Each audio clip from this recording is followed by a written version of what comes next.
ಯಾರು ಅನ್ಕೊಂಡಿಲ್ಲ ಗುರು, ಯಾರು ಅನ್ಕೊಂಡಿರ್ಲಿಲ್ಲ. At some point 18 run last ಓವರ್ಲಿ ಚೇಸ್ ಡೌನ್ ಆಗುತ್ತೆ ಅಂತ ಅನ್ಕೊಂಡಿರ್ಲಿಲ್ಲ.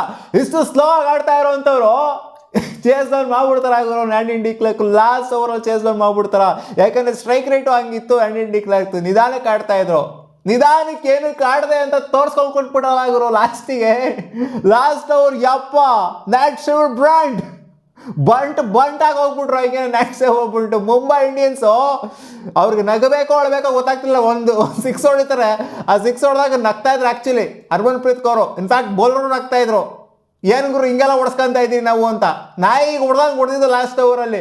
18 ರನ್ ಚೇಸ್ ಡೌನ್ ಮಾಡಿ ಬಿಸಾಕಿರೋದು ಲಾಸ್ಟ್ ಓವರಲ್ಲಿ. ಯಪ್ಪ ನ್ಯಾಟ್ ಸೇವರ್ ಬ್ರಿಂಟು 47 ರನ್ ಹೊಡೆಸ್ಕೊಂಡವ್ರೆ ಗುರು. ಓವರ್ ಆಗಿ 47 ರನ್ನು. ಯಾರೋ ಹೆವಿ ಫಸ್ಟ್ 2 ಬಾಲ್ನ ನೋಡ್ತು ಅಂತಂದ್ರೆ ಡಾಟ್ ಬಾಲ್ ಹಾಕ್ಬಿಟ್ರು. ಇಲ್ಲ ಗುರು ಇದಾಗಲ್ಲ ಅಂತ ಅನ್ಕೊಂಡ್ವಿ. ಇವಾಗ ಚೇಸ್ ಡೌನ್ ಆಗಲ್ಲ ಬಿಡು. ಯಾಕಂದ್ರೆ ಫಸ್ಟ್ 2 ಬಾಲೇ ಡಾಟು. ಫಸ್ಟ್ ಬಾಲ್ 6 ಬಂದಿತ್ತು ಅವಾಗ ಇಲ್ಲ ಗುರು ಹೋಪ್ ಅಂತ ಬರ್ತಿತ್ತು. 2 ಬಾಲ್ ಡಾಟ್ ಆದ್ಮೇಲೆ ನೆಕ್ಸ್ಟ್ 4 ಬಾಲು 6 4 6 6 ಕ್ರೇಜಿ ಗುರು. ಇಂಥ ಚೇಸು WP ಲಿಸ್ಟ್ಲಿ ಆಗಿಲ್ಲ ಅಂತ ಹೇಳ್ತಿಲ್ಲ. ಒಟ್ಟಲ್ಲಿ ಈ ಸೀಸನಲ್ಲಿ ಈ ಥರ ಚೇಸ್ ಆಗುತ್ತೋ ಆಗಲ್ವೋ ಗೊತ್ತಿಲ್ಲ. ನೋಡಿ ಎಡ್ಜ್ ಆಫ್ ದ ಸೀಟಲ್ಲಿ ನೋಡೋ ಥರ ಆದಂಥ ಮ್ಯಾಚು. ಮೊದಲನೇ ಮ್ಯಾಚ್ ಸೂಪರ್ ಓವರ್ ಆಗುತ್ತೆ. ಏನಾಗುತ್ತೆ 1 ಬಾಲಿಗೆ 2 ರನ್ ಬೇಕಿತ್ತು. ಅಜ್ಜಿ ಹಾಕೊಂಡು ಬೌಂಡ್ರಿನೇ ಕೊಟ್ಟರು ತಗೊಳ್ಳಿ ಅಂತ. ಆ್ಯಂಡಿನ್ ಡಿಕ್ಲರ್ಕ್ನ ನಾವು ಒಂಥರ ಪೆರಿನ ಮಿಸ್ ಮಾಡ್ಕೊತಿಲ್ಲ ಅಂತ ಅನ್ನಿಸ್ತಾ ಇದೆ ಈ ಒಂದು ಮ್ಯಾಚ್ನ ನೋಡಾದ್ಮೇಲೆ. ಪೆರಿ ಯಾವ ಥರ ಆಡ್ತಾಯಿದ್ರು ನಮ್ಮ RCBಗೆ.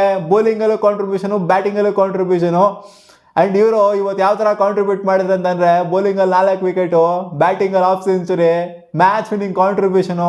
And doubtedly player of the match. ಇನ್ನು ಲೂಸಿಂಗ್ ಕಾಸಲ್ಲೂ ಕೂಡ ಇವರಿಗೆ ಕೊಡಬೇಕಾಗಿತ್ತು. ಯಾಕಂದರೆ ಆ ಥರ ಪರ್ಫಾರ್ಮೆನ್ಸ್ 4 ವಿಕೆಟು. ಇನ್ನಾರು ಸೋತಿದ್ರು ಕೂಡ 50 ಹೊಡೆದಿದ್ದಾರೆ.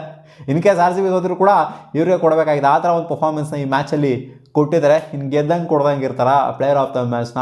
ಏನು ಗುರು ಇವತ್ತಿನ ಮ್ಯಾಚು ಸೈಕ್ ಮ್ಯಾಚ್ ಇವತ್ತು. ಟಾಸ್ ಗೆದ್ದಿದ್ದು ನಾವೇನೆ ಬೌಲಿಂಗ್ ಆಯ್ಕೆ ಮಾಡ್ಕೊಂಡ್ವಿ. ಗೊತ್ತಿರೋದ್ರೆ ಟಾಸ್ ಗೆದ್ರೆ ಆಬ್ವಿಯಸ್ಲಿ ಬೌಲಿಂಗ್ ಆಯ್ಕೆ ಮಾಡ್ಕೊತಾರೆ ಅಂತ. ಮುಂಬೈ ಇಂಡಿಯನ್ಸ್ ಅವರು ಬ್ಯಾಟಿಂಗ್ ಬಂದರು. ಮುಂಬೈ ಇಂಡಿಯನ್ಸ್ಗೆ ಹಾಲಿ ಮ್ಯಾಥ್ಯೂಸ್ ಒಬ್ರು ಮಿಸ್ಸಿಂಗ್ ಇದ್ರು. ಏನೋ ಆಗಿದೆ ಅಂತ ಕಾಣಿಸೋದಕ್ಕೋಸ್ಕರ ಆಡ್ತಾ ಇಲ್ಲ ಅವರು. ಸೊ ಅವರು ಆಬ್ಸೆನ್ಸು. ಈ ಕಡೆ ಎಲಿಸ್ ಪೆರಿ ಅವರ ಆಬ್ಸೆನ್ಸು. ಸೊ ಮ್ಯಾಚ್ ಆಗುತ್ತೆ ಅಂತ ಅನ್ಕೊಂಡೆ ನಾನು ನೋಡ್ಬಿಟ್ಟು. ಟೀಮ್ನ 11 ನೋಡ್ಬಿಟ್ಟು ಕಾಂಬಿನೇಷನ್ ನೋಡ್ಬಿಟ್ಟು ಅಮ್ಲೇಕರ್ನ ಓಪನ್ ಮಾಡೋದಕ್ಕೆ ಅಂತ ಬಿಟ್ಟಿದ್ರು. ಯಾಕೋ ಸೂಟಬಲ್ ಆಗಿ ಕಾಣಿಸ್ತಾ ಇಲ್ಲ ಅವರಿಗೆ. ನೆಕ್ಸ್ಟ್ ಮ್ಯಾಚ್ ಪ್ರಾಬ್ಲಿ ಅವರು ಮಿಡ್ಲ್ ಆರ್ಡರ್ಲಿ ಬರುವಂಥ ಸಾಧ್ಯತೆ ಇರುತ್ತೆ. 4 ರನ್ನಿಗೆ ಔಟ್ ಆದ್ರು. ಯಪ್ಪ ಏನು ಗುರು ಲೋರನ್ ಬೆಲ್ ಬೌಲಿಂಗ್ ಮಾಡಿದ್ದು. 19 ಡಾಟ್ ಬಾಲ್ಸ್ ಹಾಕಿರೋದು ಇವತ್ತು. ದಾಖಲೆ ಬರ್ದವ್ರೆ RCB ಪರವಾಗಿ. ಎಲಿಸ್ ಪೆರಿ ಅವರು 18 ಡಾಟ್ ಬಾಲ್ಸ್ನ ಮುಂಬೈ ಇಂಡಿಯನ್ಸ್ ಅಗೇನ್ಸ್ಟ್ನೇ ಹಾಕಿದ್ರು. ಆ ರೆಕಾರ್ಡ್ನ ಮೊದಲನೇ ಮ್ಯಾಚಲ್ಲೇ ಬೀಟ್ ಮಾಡ್ಬಿಟ್ರಲ್ಲ ಲೋರನ್ ಬೆಲ್ಲು. ಕಂಟಿನ್ಯೂಸ್ ಆಗಿ 10 ಡಾಟ್ ಬಾಲ್ ಕಂಟಿನ್ಯೂಸ್ ಆಗಿ. ನಾ ಅಜ್ಜಿ ಈ ಥರ ಸೂಪರ್ ಓವರಲ್ಲ ಮೇಡಿನ್ ಓವರಲ್ಲಿ ಈ ಥರ ಯಾರಿಗೂ ಬೌಲಿಂಗ್ ಮಾಡ್ತಾರೆ ಪವರ್ಪ್ಲೇಲಿ. ತಿಣಿಕಾಡ್ತಾರೆ ಪವರ್ಪ್ಲೇಲಿ ಲೋರನ್ ಬೆಲ್ಗೆ ಆಡೋದಕ್ಕೆ. ಸೊ ಈ ಥರ ಸ್ಟಾರ್ಟ್ನ ಕೊಡ್ತು ಅಂತಂದರೆ ಪವರ್ಪ್ಲೇಲಿ ಖಂಡಿತ ಅಪ್ಪರ್ ಹ್ಯಾಂಡ್ ಅಂತೂ ಇದ್ದೇ ಇರ್ತೀವಿ. ಬೌಲಿಂಗಲ್ಲಿ ಇವತ್ತು RCB ಯಾವುದೇ ತಪ್ಪು ಮಾಡಿಲ್ಲ. ಫೀಲ್ಡಿಂಗಲ್ಲಿ ಲ್ಯಾಪ್ಸಸ್ಗಳಾಯಿತು. ಕ್ಯಾಚ್ಗಳನ್ನ ಡ್ರಾಪ್ ಮಾಡಿದ್ವಿ. ನಾವೇನು ಗುರು ಕ್ಯಾಚ್ನ ಡ್ರಾಪ್ ಮಾಡೋದು.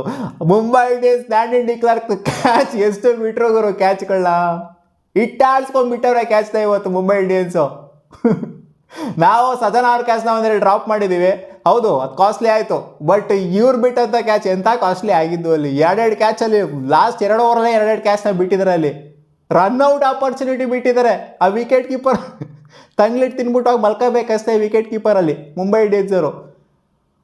ಹಿಡಿದ್ಬಿಟ್ಟು ಹೊಡೆದಿದ್ರೆ ಆಗಿತ್ತು ಇರೋ ಸಿಂಪಲ್ ಆಗಿ. ನೋಡಿ ಹಣೆ ಬರ್ದಲ್ಲಿ ಹೆಂಗೆ ಬರ್ದಿತ್ತು ಅಂದರೆ ಇವತ್ತು RCB ಮ್ಯಾಚ್ನ ಗೆಲ್ಲಬೇಕು ಅಂತ ಬರ್ದಿತ್ತು. ಅದಕ್ಕೋಸ್ಕರ ಎಲ್ಲ ಲಕ್ಕು ಪಕ್ಕು ಎಲ್ಲ ಕ್ಲಾಯ್ಸ್ಕೊಂಡು ನಮ್ಮ ಕಡೆಗೇನೆ ಬಂತು. ಹೌದು ಸಜನ ಅವ್ರಿಗೆ ಲಕ್ ಇರ್ಬೋದು. ಹೌದು ಅವರು ಸಿಂಗಲ್ ಡಿಜಿಟ್ಗೆ ಔಟ್ ಆಗಬೇಕಾಗಿತ್ತು. 45 ರನ್ ಹೊಡೆದ್ರವರು. ಸ್ವಲ್ಪ ಕಾಸ್ಟ್ಲಿ ಆಯಿತು ನಮಗೆ. ಅದನ್ನು ಬಿಡ್ತು ಅಂತಂದರೆ ಸೆಕೆಂಡ್ ಇನ್ನಿಂಗ್ಸಲ್ಲಿ ಆ ಬಾಟಮಲ್ಲಿ ಆಗಿದ್ದೆಲ್ಲ ನಮ್ಮ ಕಡೆನೇ ಬಂದಿದ್ದು ಲಕ್ಕು. ಅವ್ರ ಕಡೆ ಇರಲಿಲ್ಲ ಲಕ್ಕು. ಎಲ್ಲ ನಮ್ಮ ಕಡೆನೇ ವರ್ಕೌಟ್ ಆಗಿದ್ದು. ಕ್ಯಾಚ್ಗಳನ್ನ ಬಿಡ್ತಾರೆ ಬೌಂಡ್ರಿನಲ್ಲಿ. 2 ಕ್ಯಾಚ್ನ ಬಿಡ್ತಾರೆ. ಒಂದು ರನ್ಔಟ್ನ ಬಿಡ್ತಾರೆ. ಆ್ಯಂಡಿನ್ ಡಿಕ್ಲರ್ಕ್ ಅವ್ರದ್ದೇ ಬಿಡ್ತಾರೆ. 3 ಆಪರ್ಚುನಿಟಿ ಅಲ್ಲಿ ಬಾಟಮಲ್ಲೇ ಕ್ರಿಯೇಟ್ ಆಗಿರೋದಲ್ಲಿ ಡೆತ್ ಓವರ್ಸ್ಗಳನ್ನೇ ಕ್ರಿಯೇಟ್ ಮಾಡಿಸ್ತು ಅಂತಂದರೆ ಬಿಡ್ತಾರಾಗಿರೋ. ಇವತ್ತು ನಂದಿನ ಹಾಕೊಂಡು ಸರಿಯಾಗಿ ವಾಂಚ್ತೀನಿ. ಸಜನ ಅವ್ರು ಏನು ಚಚ್ಚಿದ್ದು, ಇವ್ರು ಚಚ್ಚಿದ್ದು ಅಲ್ಲಿ ಲಾಸ್ಟ್ ಓವರಲ್ಲಿ ಹಾಕೊಂಡು ರುಬ್ಬಿದ್ದು. ಕಂಬ್ಲಿನಿ ಅವರು 32 ರನ್ ಹೊಡಿತಾರೆ. ನ್ಯಾಟ್ ಸೇವರ್ ಫ್ರಂಟಿಂದ ಏನೋ ರನ್ಸ್ ಬಂದಿಲ್ಲ. ಬೇಗನೆ ಪಟಾನಾಗಿ ಔಟ್ ಆಗಿದ್ದು. ಈ ಕಡೆಯಿಂದ ಹರ್ಮನ್ಪ್ರೀತ್ ಕೌರ್ನ ಒಂಥರ ಡಿಸೀವ್ ಮಾಡಿಬಿಟ್ರು. Edged and gone. ಖಂಡಿತ ಕ್ರೆಡಿಟ್ ಕೊಡಬೇಕಾಗಿರೋದು ಆಬ್ವಿಯಸ್ಲಿ ಇವ್ರಿಗೇನಾಗರು ನಮ್ಮ ಸೌತ್ ಆಫ್ರಿಕನ್ ಆಲ್ರೌಂಡರ್ಗೆ.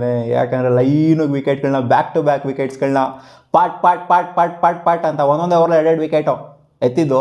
ಇನ್ಫ್ಯಾಕ್ಟ್ 67 ಇದ್ರು ಮುಂಬೈ ಇಂಡಿಯನ್ಸ್ ಅವರು. ರಿಕವರಿಗೆ ಮೆಚ್ಕೊಬೇಕು ಖಂಡಿತ, ಯಾಕಂದರೆ ಅಟ್ ಸಮ್ ಪಾಯಿಂಟ್ 130 ಹೊಡಿತಾರೆ ಅಂತ ಅನ್ಕೊಂಡಿರಲಿಲ್ಲ.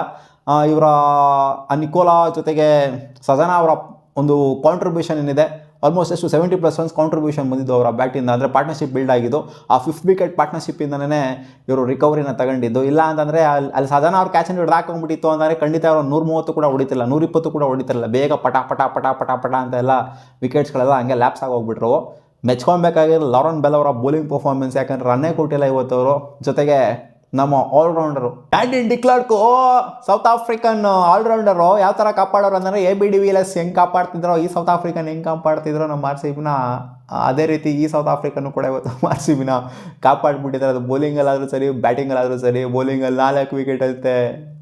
ಆ ಲಾರೆನ್ ಬೆಲ್ನ ಪರ್ಫಾರ್ಮೆನ್ಸ್, ಇವರಿಬ್ಬರ ಪರ್ಫಾರ್ಮೆನ್ಸ್ ಅಂತೂ ಬೌಲಿಂಗಲ್ಲಂತೂ ಮೆಚ್ಕೊಳ್ಳೇಬೇಕು. ಯಾಕಂದರೆ ರನ್ಸು ಕೊಟ್ಟಿಲ್ಲ, ಜೊತೆಗೆ ವಿಕೆಟ್ಸ್ನೂ ಕೂಡ ಎತ್ತಿದ್ದಾರೆ. ಸೊ ಅವರಿಬ್ಬರು ಏನಾದ್ರು ಒಡ್ಸ್ಕೊಬಿಟ್ಟಿತ್ತು ಅಂತಂದರೆ ಖಂಡಿತ ಮೇಲ್ಗಡೆ ಹೋಗ್ಬಿಟ್ಟಿರೋದು ಸ್ಕೋರು. ಮೇಯ್ನಾಗಿ ನ್ಯಾಟ್ ಸೇವರ್ ಬಂಟು ಜೊತೆಗೆ ಹರ್ಮನ್ಪ್ರೀತ್ ಕೌರ್ ಮೈನ್ ಬ್ಯಾಟರ್ಸ್ ಆಗಿದ್ರು. ಅವರಿಂದ ಅಷ್ಟರ ಮಟ್ಟಿಗೆ ರನ್ಸ್ ಬಂದಿಲ್ಲ, ಅಷ್ಟರ ಮಟ್ಟಿಗೆ ಇಂಪ್ಯಾಕ್ಟ್ನ ಅವ್ರು ಬೀರೋದಕ್ಕಾಗಲಿಲ್ಲ ಈ ಒಂದು ಮ್ಯಾಚಲ್ಲಿ. ಸೊ ಅದಕ್ಕೋಸ್ಕರ ಸ್ವಲ್ಪ ರೆಸ್ಟ್ರಿಕ್ಟ್ ಆಗಿದ್ದು. ಬಟ್ ಅದನ್ನು ಆ 5th ವಿಕೆಟ್ ಪಾರ್ಟ್ನರ್ಶಿಪ್ ಏನಿತ್ತು ಅದಂತೂ ಮೆಚ್ಕೊಳ್ಳೇಬೇಕು. ಸಕಾಲಾಗಿ ಬಿಲ್ಡ್ ಆಯಿತು ಪಾರ್ಟ್ನರ್ಶಿಪ್ಪು. ಅದರಿಂದನೇ ಅವ್ರು 150+ ಕ್ರಾಸ್ ಮಾಡೋದಕ್ಕೆ ಆಗಿದ್ದು. ಏನು ಗುರು ಇದು ನಾವು ಸ್ಟಾರ್ಟ್ ಮಾಡಿದ ರೀತಿ ನೋಡ್ತು ಅಂತಂದರೆ ರನ್ ಚೇಸ್ನ ಗ್ರೇಸ್ ಹ್ಯಾರಿಸ್ ಹೊಡೆದಿದ್ದ ರೀತಿ ನೋಡ್ತು ಅಂತಂದರೆ ಇದನ್ನೆಲ್ಲ ಪಕ್ಕ ಒಂದು 15 ಓವರ್ ಬೇಡ, ಇದು ಚಚ್ಚಿ ಬಿಸಾಕ್ತಾರೆ ಅಂತ ಅಂದ್ಕೊಂಡ್ವಿ. ಯಾಕಂದರೆ ಮೊದಲನೇ ಬಾಲೇನೆ 4. ಯಾರು ಬೌಲಿಂಗ್ ಮಾಡಿ ತಗೊಂಡು ರುಕ್ತೀನಿ ಅಂತ ಅವ್ರು ಬಂದಿದ್ದೆ, ಟಾಪ್ ಗೇರಲ್ಲಿ ಆಡ್ತೀನಿ ಅಂತ ಬಂದಿದ್ದು. ಗ್ರೇಸ್ ಹ್ಯಾರಿಸ್ ಓಪನ್ ಮಾಡ್ತಾರೆ ಅಂತ ಅಂದ್ಕೊಂಡಿಲ್ಲ.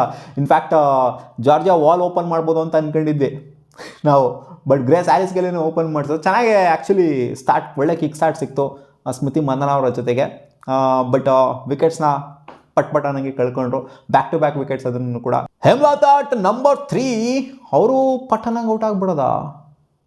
ಬಂದವರೆಲ್ಲ ಔಟು. ಅಮಿಲಿಯಾಕರ್ ಪಟ್ ಅನ್ನಂಗೆ ವಿಕೆಟ್ ಇದ್ದು. ಒಂದೇ ಓವರಲ್ಲಿ 2 ವಿಕೆಟ್. ರಿಚಾ ಘೋಷು ಗೋನು, ರಾಧಾ ಯಾದವ್ ಗೋನು. ಒಂದೇ ಓವರಲ್ಲಿ ರಾಧಾ ಯಾದವ್ ರೀಡೇ ಮಾಡಲಿಲ್ಲ, ಹಂಗೇನೆ ಬೋಲ್ಡ್ ಆಗ್ತಾರೆ. ಈ ಕಡೆಯಿಂದ ರಿಚಾ ಘೋಷ್ ಕ್ಯಾಚ್ ಕೊಟ್ಬಿಟ್ಟು ಔಟ್ ಆಗ್ತಾರೆ. ಸಖತ್ ಕ್ಯಾಚು.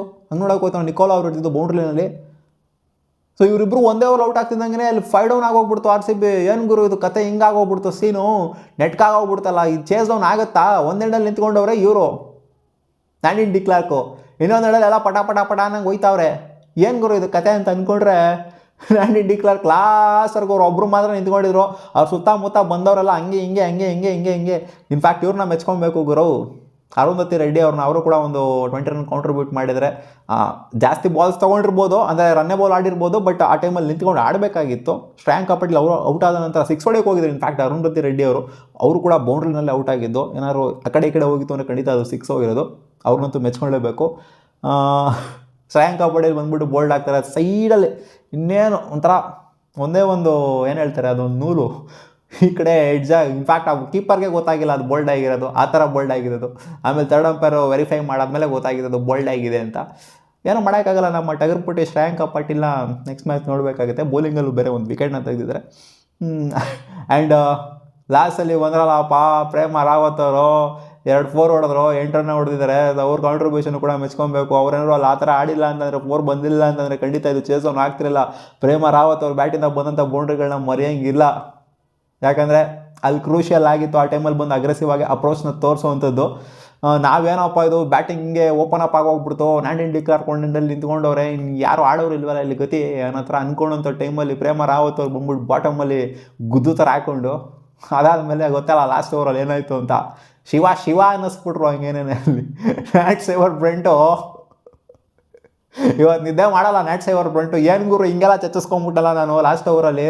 17 ರನ್ ಬೇಕಾಗಿತ್ತಲ್ಲ, ಇಕ್ಕಿಸ್ಕೊಂಬಿಟ್ಟಲ್ಲ ಗುರು. ಇವತ್ತು ಕನ್ಸಲ್ಲೆಲ್ಲ ಬರ್ತಾ ಇರ್ತಾರೆ ಪಕ್ಕ ಈ ಸೌತ್ ಆಫ್ರಿಕನ್ ಆಲ್ರೌಂಡರು.